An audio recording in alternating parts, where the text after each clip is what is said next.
Gracias, amigo, por estar con nosotros en este encuentro con la ciencia de Ciencia Perú, el canal que promueve la ciencia para todas las edades, desde niños hasta posgrado. En esta oportunidad estamos con Mirko Simic, físico egresado de la UNI, biólogo egresado de Cayetano Heredia, doctor entiendo en biología, en microbiología, en la Universidad de Hopkins, que también me he enterado de que hizo un gran papel allá en la Universidad Norteamericana, causando la admiración de incluso los estudiosos y chancones chinos. Y a su regreso al Perú, pues ha hecho una gran carrera en favor del país. Tiene innumerables premios por la innovación que le ha puesto a su trabajo. Y en este momento se encuentra pues buscando la vacuna Esperanza y por supuesto también tiene un laboratorio bastante complejo que ayuda incluso con respiradores, ventiladores especiales que se requieren en estos tiempos. En fin, prácticamente está liderando un gran laboratorio.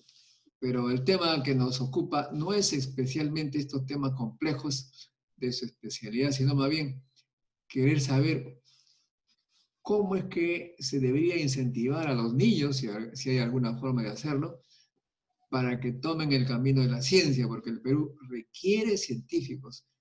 Es cada vez más evidente que requerimos científicos. Por supuesto, él, siendo un gran apasionado de la ciencia, también tiene hijos.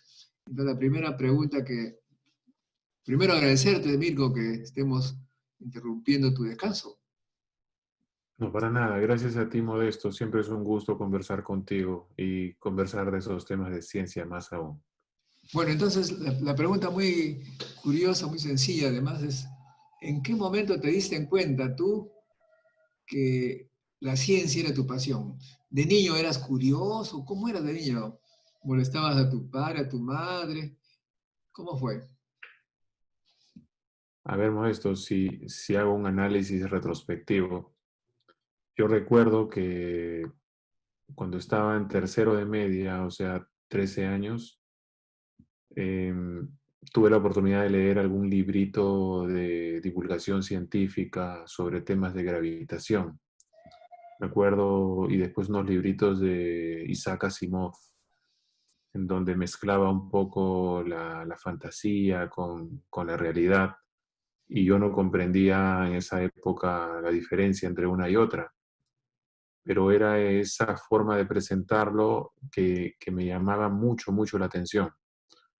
Pero esto fue un evento subsiguiente, creo yo, a toda una etapa previa de mucho más chiquito que tuve la oportunidad de vivir junto a mi papá, quien era una persona que sin tener una educación superior, yo lo recuerdo, tenía una gran capacidad de resolver cosas, desde temas mecánicos hasta temas matemáticos sencillos, pero a los cuales había que acudir no a un conocimiento de fórmulas, sino a un desarrollo lógico, ¿no?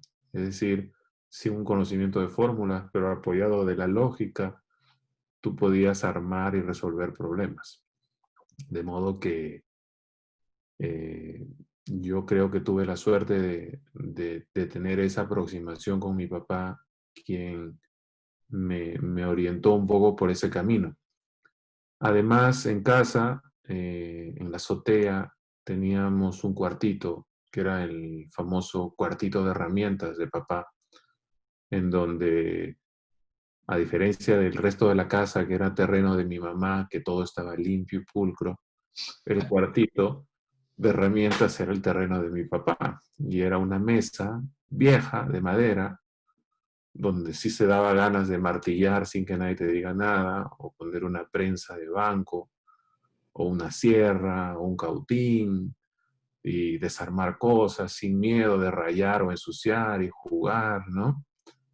Y bueno, ¿qué hacíamos ahí con mi papá? Cosas tan simples como desarmar una licuadora para cambiarle el pin, o desarmar una guaflera y cambiarle la resistencia, o desarmar una chapa porque la llavecita se atracaba y ver cómo funcionaba, porque ni él ni yo, mucho menos por supuesto yo, sabíamos cómo funcionaba, pero el hecho de desarmarlo, ver, observar, entender cómo funciona para luego decir, ah, hacemos esto y lo arreglamos.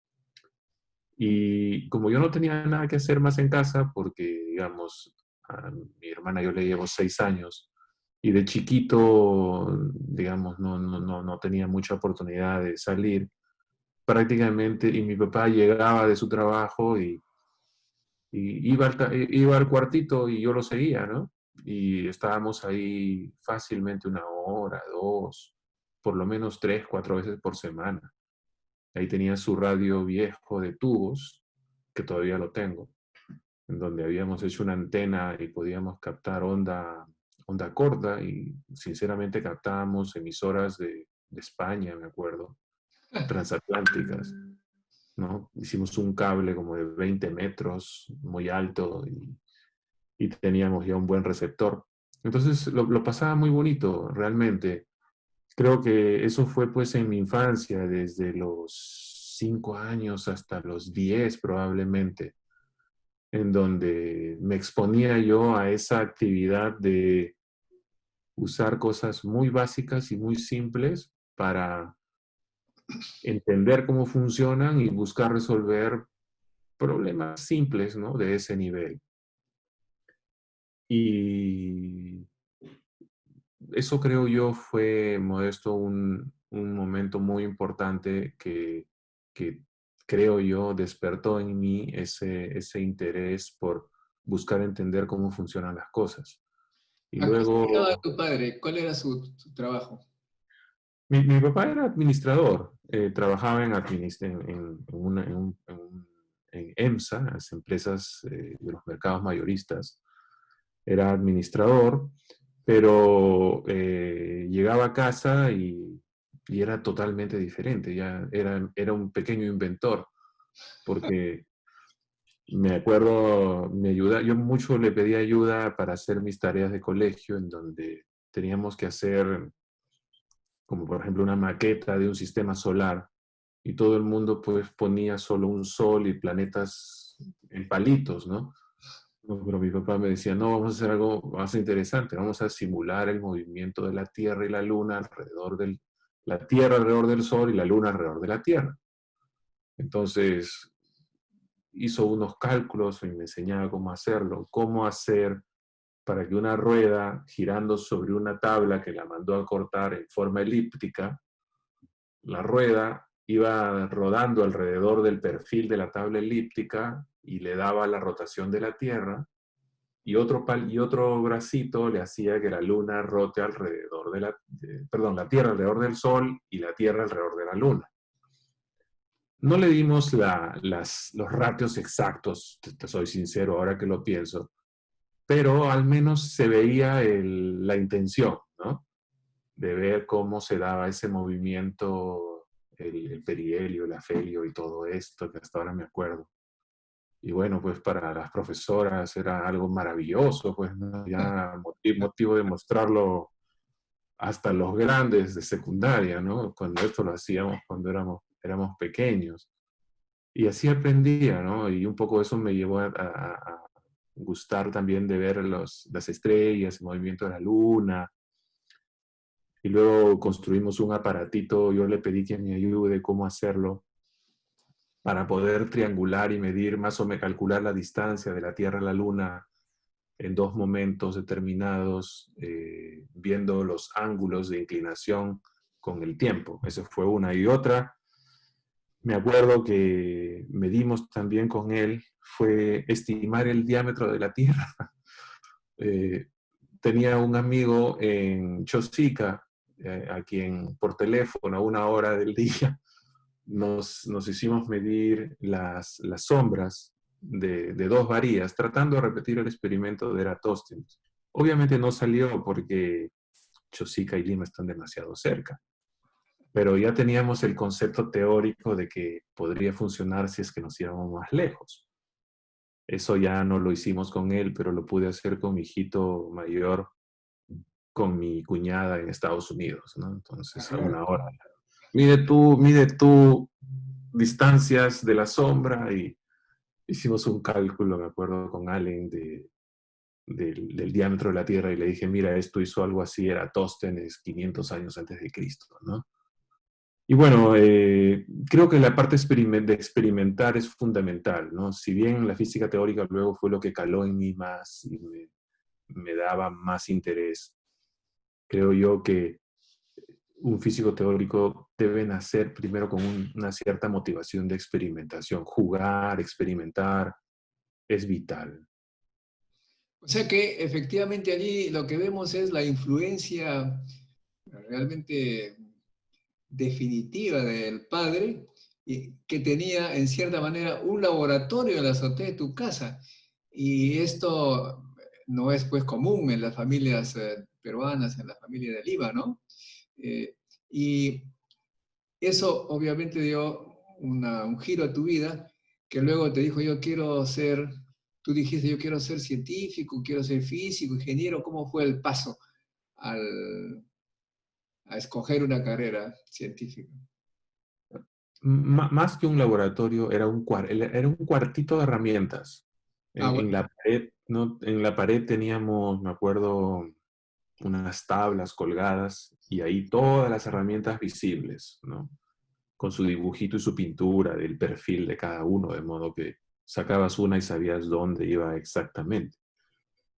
Pero un taller, un cuarto de herramientas, pero que nos permitía tener todo lo necesario para hacer experimentos y jugar, ¿no? De modo que, Parece increíble, Mirko, pero estoy, una coincidencia porque tu amigo Modesto, su padre era carpintero ebanista, de modo que él, aparte de su trabajo de ebanista en Cider, Perú, tenía pues su taller en casa y me estoy recordando lo que tú me estás diciendo, ¿no? Como uno, taller en casa comienza a jugar en ello.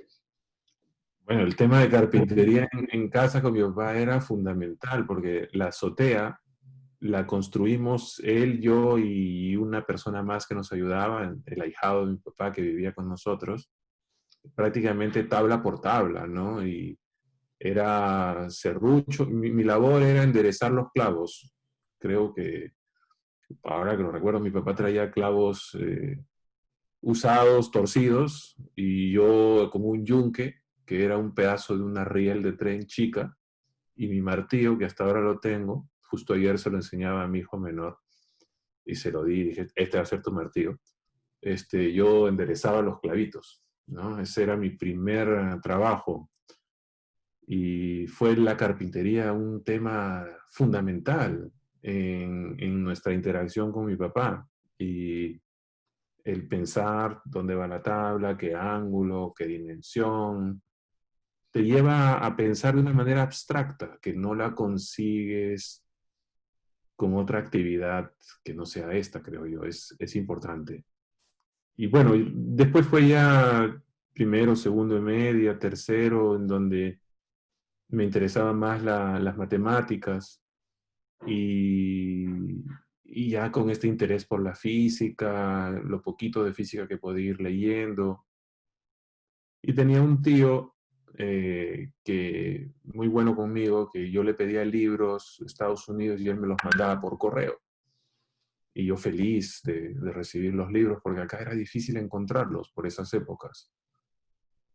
Y así fue todo, Modesto. Poco a poco, hasta que me topé con estos, mi tío alguna vez me mandó unos libros de Einstein de divulgación y los leí y me fascinó y me cautivó y dije, yo quiero ser físico porque, digamos, quedaba claro que la física era la disciplina con la cual tú podrías, en principio, entender los aspectos fundamentales de todo, desde la materia inerte hasta los fenómenos biológicos, el microcosmos, el macrocosmos, todo, ¿no? Y era un poco la ambición o el deseo de querer entender cómo funcionaban las cosas.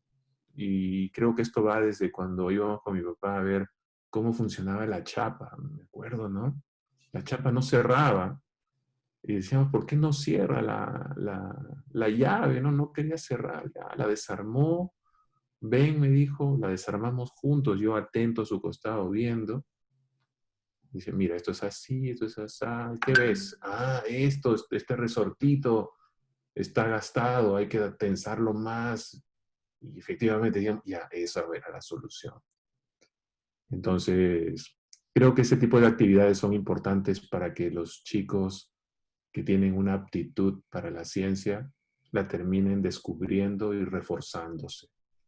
Hay que experimentar en casa bastante y la familia creo que es importante, papá, mamá, es importante para despertar esa primera llama que tú mencionas. Y para que no se apague después hay que tener un soporte familiar también. Cuando yo les dije a mis padres que quería estudiar física, mi mamá un poco que se sorprendió y dijo, física. Y nunca me dijo no, pero la noté sorprendida y como un poquito desilusionada. En cambio, mi papá nunca me dijo nada, dijo, te apoyo todo lo que quieras.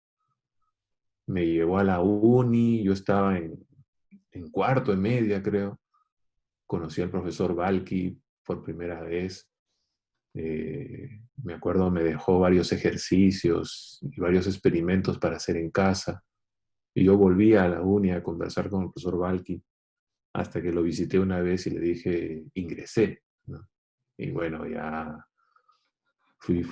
tuve la fortuna de ser su alumno en varios cursos y aprender mucho, mucho de él. Y bueno, así fue como comenzó todo y así fue como se dio mi carrera científica, primero en física y después yendo al mundo biológico para abordarlo siempre en la medida que se pueda con herramientas físicas también. ¿Y cómo haces con tus hijos? ¿También les induces, los incentivas o le das total libertad? ¿Cómo actúas con ellos? Creo que con mi hijo mayor intenté por muchos, muchos medios de que le guste la ciencia. Se entretenía cuando hacíamos experimentos, eh, pero la ciencia no estaba en él. Él ahora está estudiando ingeniería ambiental. Él dice, no se siente como una persona de un laboratorio y más bien quiere tener libertad, ¿no? De que su trabajo le dé la libertad de estar en el campo, de salir. Entonces la ingeniería ambiental le da ese reto. Aunque ahora está viendo que hay cositas definitivamente que hay que abordarlas desde conceptos fundamentales, porque está orientándose al tema de ambiente y salud. Entonces, reconoce ahora que hay bastante de biología, bastante de física y con ello mucho de ciencia y ya está comprendiéndolo. Y finalmente, Mirko, siempre nos hacen esta pregunta, ¿no? ¿Por qué has regresado a Perú pudiendo haberte quedado en un país desarrollado, desarrollando, valga la redundancia, tu profesión, tu carrera, con un standing de vida diferente a la que a veces uno tiene que eh, soportar, entre comillas, en el Perú? No, esto te confieso que esa pregunta me la han hecho muchos, yo mismo me la he hecho varias veces y mi respuesta es muy eh, simple. Realmente nunca, te soy muy sincero, nunca tuve la intención siquiera de decir, me quedo por acá. No me gustó mucho la cultura y el estilo de vida de la cultura norteamericana. Creo que extrañaba bastante la cultura latina, el acercamiento familiar y el hecho de querer regresar aquí para resolver problemas de salud pública. Mi doctorado fue en salud pública, en control y prevención de enfermedades. Y mi entrenamiento me hacía ver justamente los problemas de salud de las poblaciones más vulnerables y más necesitadas. Nuestro entrenamiento era específicamente problemas de salud pública de países en desarrollo. Y el reto y los problemas para buscar resolver no estaban allá, estaban aquí. Y tal es así que mi carrera ha sido fuertemente orientada a buscar desarrollar soluciones para problemas de salud de bajo costo que beneficie más a las poblaciones más necesitadas y más vulnerables y más pobres, como el telediagnóstico, tuberculosis, neumonía, autismo, anemia, etcétera, y entender a fondo el problema de la tuberculosis, siendo un problema tan importante para los países en desarrollo. Entonces, mi formación como físico en la uni, bioquímico en Cayetano, y mi doctorado en control y prevención de enfermedades, me dieron un entrenamiento que definitivamente los retos a los cuales mi entrenamiento me lleva a abordar están acá, están en el Perú, están en las comunidades de bajos recursos. De modo que yo quería estar donde estaban los retos, quería de repente buscar, entender los problemas y proveer soluciones. Y esos estaban acá en el Perú. Bueno, es una gran cosa la manera como tú abordas la situación científica, tecnológica y ahora este gran reto que te has planteado con tu equipo. Nosotros, tú sabes, vivimos orgullosos de ti, estamos orgullosos de ti porque eh, científicos como tú necesitamos. Como diría alguna vez Gerardo Ramos, ¿te acuerdas de Gerardo Ramos? Claro, claro que sí. Entonces él decía, necesitamos 10, solamente 10 científicos como uno que de repente va a surgir para resolver los problemas del Perú. Bueno, diría pues sería, necesitamos 10 Mirko Simic aquí para que esto avance más rápido. Y Ah, eso va pues con la idea de que en el fondo hay pocos científicos en el Perú. Muchos se han quedado y lo que tú estás haciendo realmente es una cosa titánica. Cuando digo lo que está haciendo Mirko y veo cómo es que en Estados Unidos los equipos que él estaría dirigiendo pues tiene 100, 200 con $1.000 millones de presupuesto, es una cosa ya realmente gigantesca lo que tú estás haciendo y supongo que eso te agota y por supuesto debe causarse mucho estrés, ¿no? ¿O no? la verdad que sí, Modesto, es un trabajo bastante duro. Ahora, junto a mí, junto al doctor Manolo, hay todo un grupo de personas que ayudan mucho. Estudiantes, coinvestigadores. Somos un equipo muy grande realmente, que incluyen biólogos, veterinarios, médicos, y estamos trabajando, como tú lo has mencionado, en el tema de la vacuna, también en el tema de buscar una terapia con anticuerpos para los pacientes con COVID en estado intermedio y en estado severo. Es decir, es un reto, ¿no? Y los ventiladores mecánicos, alguien por ahí me decía, pero ¿por qué te metes en tanto? Ya quédate tranquilo nomás. Pero yo también pienso y digo, no es que yo lo esté buscando a propósito, sino que vemos el problema y decimos, oye, puede haber una resolución simple, ¿qué tal si lo intentamos? Y vamos avanzando, explorando, y de repente encontramos que esa idea de que se estaba planteando podría tener un buen resultado. Pido ayuda aquí y allá, convenzo a algunos chicos, armamos un taller, conseguimos unos fondos, felizmente algunos confían y nos dan unos fondos y construimos un prototipo de un ventilador que justo ahorita estamos construyendo 15 más y estamos ya en proceso de certificación. Y si tú lo ves, Modesto, no es nada del otro mundo realmente, o sea, es una lógica muy simple detrás de algo que nadie antes había pensado que se podía realizar. Y no solo nosotros, tenemos la Marina, la Católica, la UNI. Es decir, esta pandemia, más allá de todo lo malo que nos ha dado, nos ha dado cosas buenas también. Nos ha permitido ver que los peruanos, los investigadores, ingenieros, científicos, tienen una capacidad importante. Mira todos los desarrollos que se han hecho, UNI, Católica, Marina, no solo en ventiladores, métodos de diagnóstico que ya están saliendo, moleculares, serológicos, etcétera, materiales para mascarillas con nanopartículas. Creo que ha sido el momento en donde nunca antes he visto yo que los científicos salgan tanto en los medios y sean tan vistos.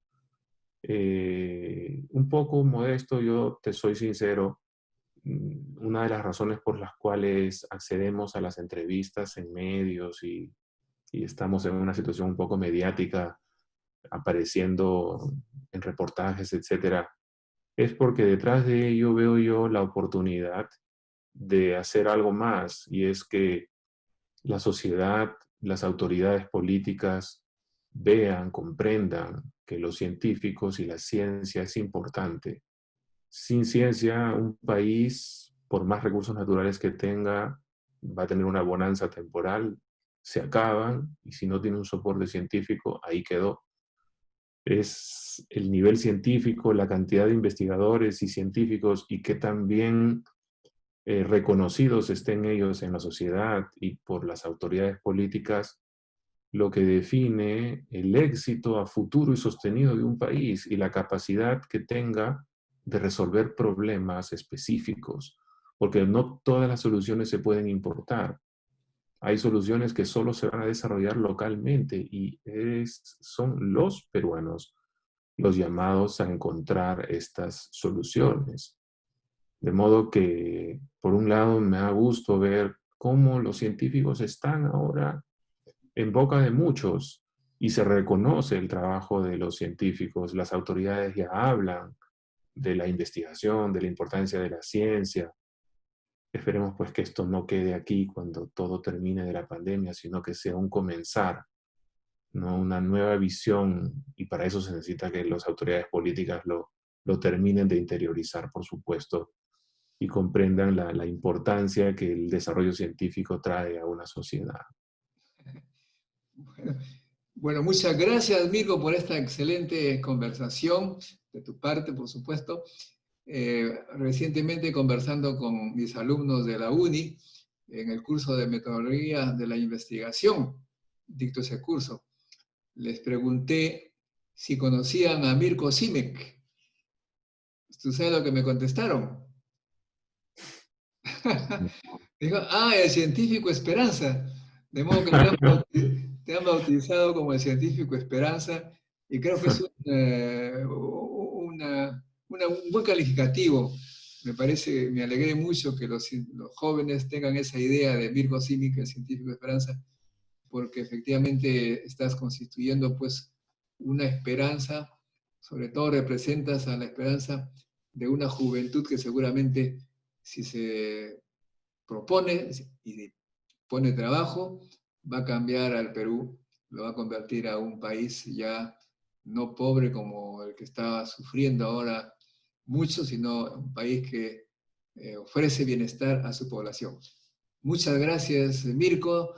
De repente un mensaje para estos jóvenes de mi curso de metodología y la investigación que tienen metido en la idea del científico Esperanza. No, muy agradecido, muy feliz de esta asociación, y solamente unas palabras a aquellos jóvenes que están pensando en hacer una carrera científica y todavía no se deciden. Tienen que seguir su vocación interna al margen de las opiniones externas de los familiares, inclusive los cercanos. Muchas personas que pensaban hacer algo, que querían hacer algo, se terminan frustrando cuando desisten por una opinión externa. Finalmente son ellos los que van a vivir y son ellos los que van a hacer de su vida algo importante, de modo que tiene que confiar en su instinto y seguir adelante. Y para ello, orientarse, ¿no? Leer, buscar y pedir apoyo. Tantas instituciones, tus programas de formación de semilleros científicos tan importantes, de repente los puedes llevar a un escalamiento un poquito más avanzado, ¿no? Para dar ese empujón a los jóvenes ya en formación, en primera etapa formativa, en secundaria, cuarto, en media, y darles ese empujón para que se terminen de convencer de su decisión de tomar una carrera científica. Te felicito por eso, Modesto. Son pocos las personas que han abordado ese tema y reconozco que tu trabajo es muy importante. Sé que has formado ya varias generaciones de investigadores y científicos que partieron de tu semillero y eso es muy importante para el país. Gracias, Mirko. Muchas gracias por tus palabras y a ustedes, amigos de Ciencia Perú, del Encuentro con la Ciencia, les damos pues un agradecimiento especial por seguirnos. Ya somos más de 20.000 personas que siguen este programa y estoy seguro que con el mensaje de Mirko va a aumentar los seguidores. Gracias. Hasta un próximo encuentro con la ciencia.